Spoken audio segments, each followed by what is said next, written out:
J'ai fêté, et je fête encore cette année, mes 50 ans d'ordination. Il y a 50 ans que je suis prêtre. Et quand j'en parle autour de moi, beaucoup de gens me disent: mais qu'est-ce qui a changé? Qu'est-ce qui t'a le plus étonné? Qu'est-ce qui t'a le plus surpris? Eh ben, je dirais, tout a changé, c'est clair. Tout a changé. Alors, je vais prendre quelques petits exemples tout simples, mais tout a changé tant sur le plan humain que sur le plan religieux. Sur le plan humain, je vais citer des anecdotes, des petits faits. Quand j'étais au petit séminaire, donc à l'âge de 12-15 ans, eh bien, j'étais donc de Clarafond. Eh bien, dans mon village de Clarafond, il y avait 2 voitures. Et maintenant, il y a 3 voitures par maison. Voilà, ça c'est un fait. Autrement, autre chose de caractéristique, il n'y avait pas de téléphone, il y avait un téléphone public. Et là maintenant, tout le monde connaît ça. Eh bien, on téléphone en veux-tu, en voilà. Et je ne parle pas de tous les réseaux sociaux.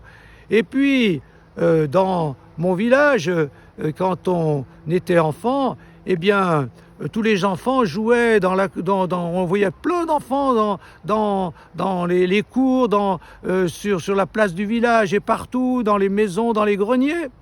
Pas d'enfants, il n'y a plus personne qui joue. Tout le monde est enfermé chez lui et regarde la télé ou justement joue avec le portable, avec Internet, etc. Bon, c'est des petits exemples, mais la vie a complètement changé.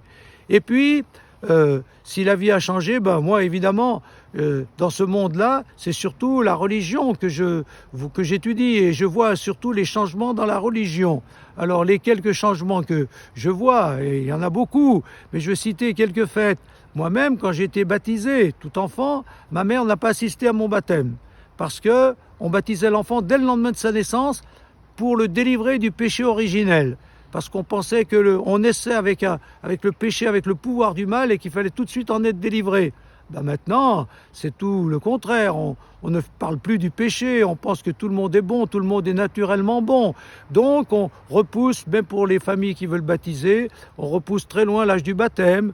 Voilà, donc ça c'est un fait, mais autre fait, quand on allait à l'école, eh bien voilà ce qui se passait dans mon village. Tous les enfants qui allaient à l'école allaient au catéchisme avant.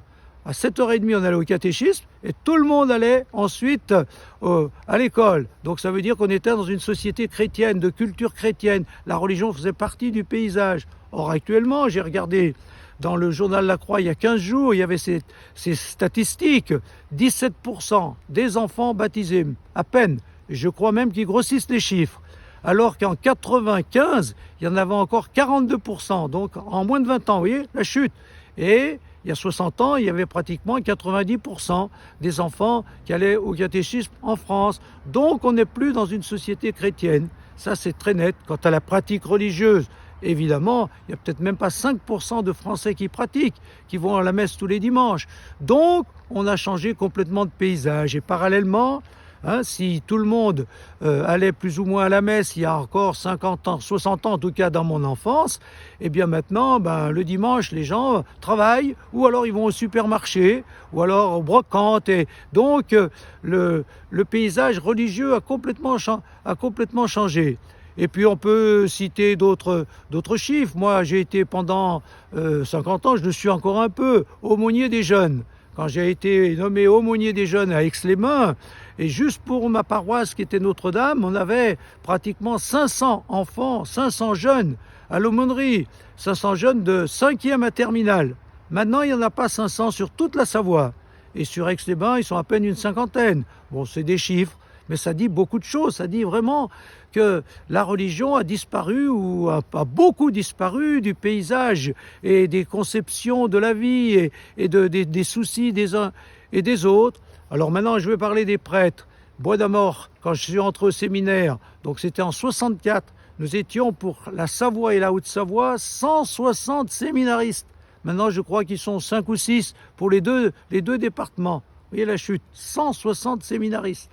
Et quand je suis arrivé à Aix-les-Bains, où j'ai été curé pendant 25 ans, en 71, quand je suis arrivé, on vivait dans le même presbytère 5 prêtres ensemble. Et on était sur le territoire d'Aix-les-Bains, eh bien, on était 21 prêtres. Alors que j'ai terminé, en 2012, mon mandat de curé d'Aix-les-Bains, j'étais tout seul avec un prêtre africain et un prêtre retraité, voilà. Et maintenant, celui qui m'a remplacé, c'est un jeune prêtre, Vincent. Ben lui, non seulement il a tout ça, mais il a en plus les Bauges. Donc on voit que, il y a eu une grande chute aussi, bien sûr. Les prêtres, il y en a de moins en moins. Et maintenant, donc, j'arrive à la fin de mon ministère où j'ai été curé de paroisses comme Barbie, Châles, Laravoir, Saint-Alban, Bassin. Il y a 20 ans en arrière, il y avait encore un prêtre dans chacune de ces communes. Et maintenant, je suis tout seul pour 12 communes. Donc, on voit le changement radical. Alors, on peut dire, mais tout va disparaître, la religion va disparaître, c'est perdu, c'est foutu. Ou on peut dire, mais non, on est dans un autre monde sur le plan social, avec justement des communications bien différentes. On communique du bout à l'autre de la terre en un rien de temps. Et puis, on est aussi dans un paysage religieux complètement différent, c'est-à-dire un paysage où c'est la liberté et le choix qui comptent. Il n'y a plus de pression culturelle, familiale. On n'est plus dans une société chrétienne. On est dans un monde où chacun choisit ses orientations, où librement il se pose des questions sur la vie, sur la mort, etc. Et du coup, avec ce choix libre, on a par exemple des jeunes qui se posent la question de la foi alors qu'ils n'ont pas été élevés dans la religion chrétienne. Moi, par exemple, en ce moment, j'ai 4 jeunes adultes qui se préparent au baptême et qui viennent et qui ont senti en eux un appel, une présence, et qui disent mais ça doit être Dieu qui est là, et ils viennent chercher à comprendre ce qui se passe en eux, et ils se préparent au baptême parce qu'ils pensent bien que Dieu existe et que Dieu remplit leur vie, alors qu'ils n'ont pas été dans une éducation chrétienne. Et puis, s'il y a ce choix libre qui peut demain faire naître des croyants différents, parce que quand on croit par décision personnelle, on ne se comporte pas dans la foi comme autrefois où on suivait le mouvement, la pression familiale ou la culture ambiante. Et puis il y a aussi tout ce mouvement spirituel que nous voyons dans notre société, parce que le grand vide créé par le matérialisme, par la chute des idéologies, eh bien ce grand vide fait que les gens justement ont l'impression que la vie est trop vide. Et du coup, même les psys ou les philosophes, même les philosophes athées disent l'homme ne peut pas vivre sans vie spirituelle. J'ai beaucoup parlé dans le sport de l'âme, j'ai beaucoup parlé des mouvements spirituels comme Luc Ferry ou le grand André Comte-Sponville, les philosophes nous demandent de vivre cette vie spirituelle. Et puis il y a Christophe André, Mathieu Ricard, Alexandre Jolien qui régulièrement écrivent des livres sur la vie spirituelle, sur la sagesse qu'on doit cultiver en nous posant des questions, en vivant des valeurs. Et puis tout ce mouvement qu'on entend un peu partout, il faut des valeurs, les valeurs de l'entreprise, les valeurs de la société, les valeurs de l'éducation, etc. Voilà, moi je pense qu'il y aura un renouveau spirituel, parce que sans vie spirituelle, on est perdu. Et donc, le vide peut nous faire peur, mais aussi peut créer un besoin. Et moi je pense que désormais, donc librement, les gens vont choisir une orientation spirituelle, vont choisir leur religion, et donc il peut y avoir un avenir, en tout cas je le souhaite, et en tout cas moi, maintenant je vais me consacrer à ça, à développer un peu plus la vie spirituelle. J'aurai moins de responsabilités pastorales, mais je développais des temps spirituels, des mini-retraites, des accompagnements personnels. Je vois par exemple, moi j'ai au moins une 12aine de personnes qui viennent une fois par mois